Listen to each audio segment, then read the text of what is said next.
To me, one of the single most useless research questions, as I say, is what is your impact? Because firstly, you can never get a reliable answer to that. And secondly, even if you know the answer, it doesn't help you. Okay, so heads up, this is like a really heady process. Normally with our lessons, you can just like do the process as you watch the lesson. You might want to watch this all the way through so you get your head around it, then go back to the start and actually do it. You've been asked to create an intervention, and you know that you'll need to have some monitoring and evaluation material to convince funders and others. So how do you start? The first step is to define your research question. So in a perfect world, we would just be given a guidebook on like how to run our intervention, all backed by research on what's going to work best. But it's not a perfect world and that doesn't exist. So instead, we've got to figure out what questions might that guidebook answer. So what questions, if we had the answer to them, would change the way we do our work? You know, this might be a really big thing for the organization, or it might be tactical on a program by program level. What you're going to do is get together with your team and just list all of the big unanswered questions for your program. Have a meeting, it might be a morning, you might want to brainstorm some possible research questions and then to prioritize those within the team. Maybe start with the various parts of your intervention which you could change. If we vary X, what happens to Y? Why is our mentoring program 6 weeks long? Why is it not 10 weeks long or 2 years long?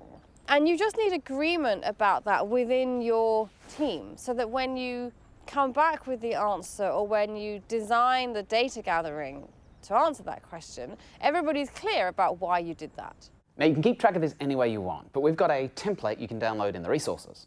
The first thing is to list all of the parts of your program that you can vary, and then that list of 10 to 20 questions that you've come up with at the end. There's a really nice quote from Archie Cochrane, who was one of the founders of evidence-based medicine, who said, "What will you do if the answer to the test is A or if it is B?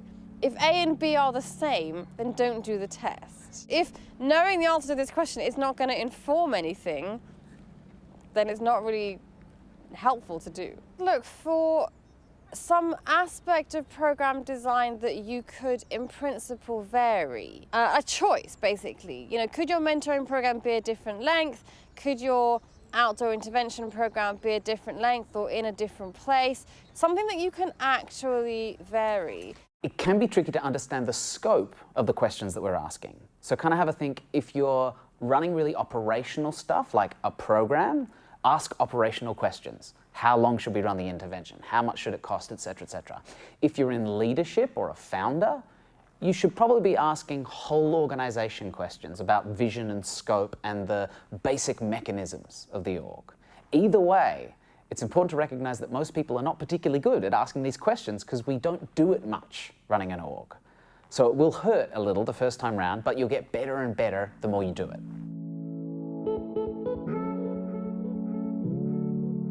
Should we just collect a whole ton of data and then later figure out what questions we can ask the data?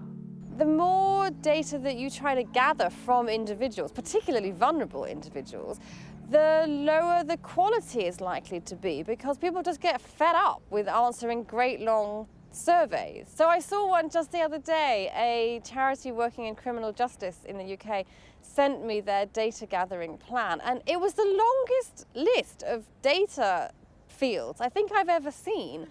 And it was asking all kinds of stuff about age and gender and ethnicity and background and everything you can think of about the people.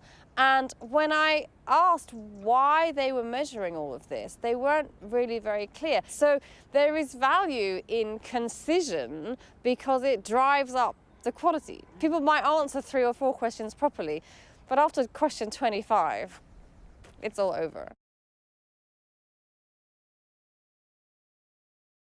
Give Directly is a charity which distributes cash to very poor people, I think mainly in Kenya.